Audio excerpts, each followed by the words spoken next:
Assalamualaikum warahmatullahi wabarakatuh. Alhamdulillahi rabbil alamin. Wassalatu wassalamu ala asyrafil anbiya'i wal mursalin wa ala alihi wa sahbihi ajma'in, amma ba'du. Tahukah kamu bahwa iblis, musuh utama manusia, pernah menangis 4 kali di dalam sejarah?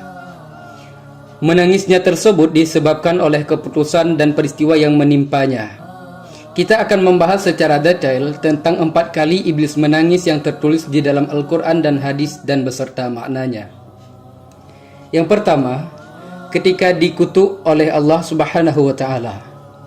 Kejadian ini terjadi ketika Allah Subhanahu wa Ta'ala menciptakan Adam alaihissalam dan iblis menolak untuk sujud kepada Adam, seperti yang diperintahkan oleh Allah Subhanahu wa Ta'ala. Iblis membangkang dan mempertanyakan mengapa ia harus sujud kepada Adam dan diciptakan dari tanah, sedangkan dia sebagai jin tercipta dari api. Karena kemarahan dan keangkuhan iblis, Allah Subhanahu wa Ta'ala mengutuknya dan mengusirnya dari surga.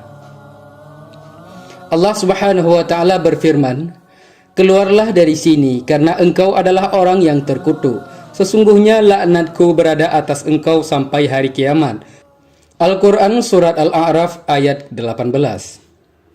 Dalam hadis riwayat Bukhari dan Muslim, Rasulullah SAW pernah bersabda, "Iblis menangis sampai matanya menjadi basah setelah ia dikeluarkan dari surga dan dikutuk oleh Allah Subhanahu wa Ta'ala."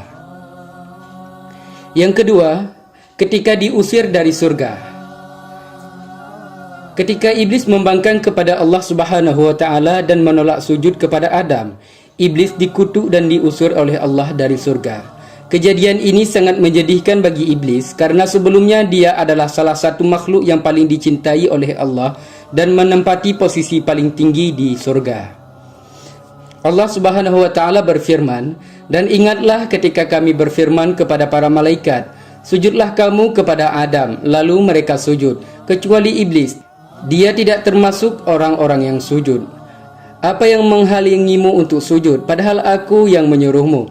Iblis pun menjawab, "Aku lebih baik daripadanya. Engkau ciptakan aku dari api dan dia dari tanah." Allah Subhanahu wa Ta'ala berfirman, "Keluarlah kamu dari surga. Sesungguhnya kamu termasuk orang-orang yang tercela." Al-Quran Surat Al-A'raf ayat 11-13.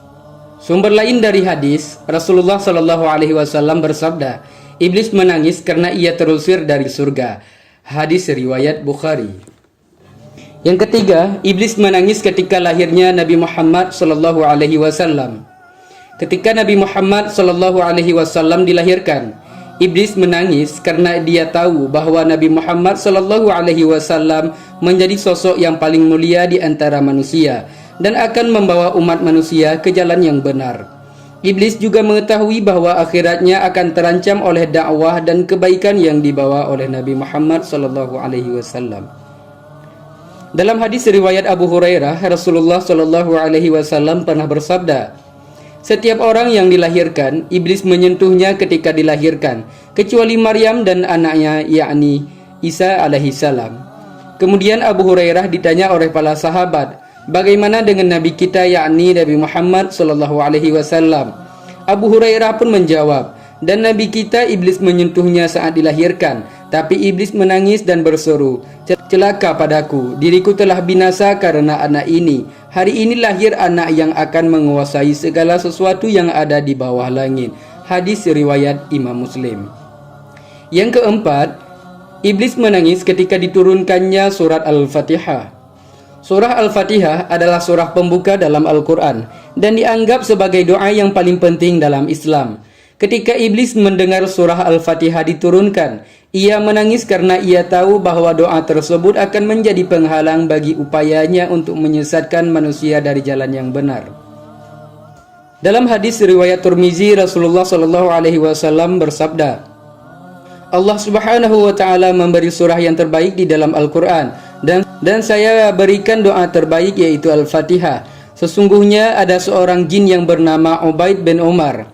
Dia mendatangi Rasulullah SAW dan berkata, 'Wahai Rasulullah, sesungguhnya di Mekah ada seorang jin yang membanggakan dirinya dan berkata bahwa dia telah mengetahui doa yang lebih baik dari doamu. Kemudian Rasulullah Shallallahu Alaihi Wasallam mengajarkan surah Al-Fatihah kepadanya. Kemudian Ubaid bin Umair mendatangi jin tersebut dan berkata, "Wahai Fulan, apakah kamu benar-benar telah mengetahui doa yang paling baik dari doa Muhammad Shallallahu Alaihi Wasallam?" Jin tersebut pun menjawab, "Ya, saya telah mengetahuinya." Kemudian Ubaid bin Umair mengajarkan surah Al-Fatihah dan jin tersebut menangis dan berkata, "Sesungguhnya saya telah diberikan doa yang lebih baik dari doa saya." 4 kali iblis menangis dalam sejarah, yaitu ketika dikutuk Allah Subhanahu wa taala, diusir dari surga, lahirnya Nabi Muhammad sallallahu alaihi wasallam dan diturunkannya surah Al-Fatihah. Melalui peristiwa-peristiwa ini, kita bahwa keangkuhan dan ketidaktaatan kepada Allah Subhanahu wa taala selalu berujung pada kebinasaan dan kesedihan. Sementara taat dan tunduk kepada Allah Subhanahu wa taala akan membawa kebahagiaan dan keselamatan. Kita sebagai manusia harus selalu berusaha untuk menghindari perbuatan yang menyebabkan kemurkaan Allah Subhanahu wa taala dan selalu berusaha untuk berbuat baik dan beribadah kepada Allah Subhanahu wa taala. Selain itu, kita harus selalu mengambil hikmah dari setiap peristiwa dan mengambil pelajaran untuk memperbaiki diri dan mendekatkan diri kepada Allah Subhanahu wa taala.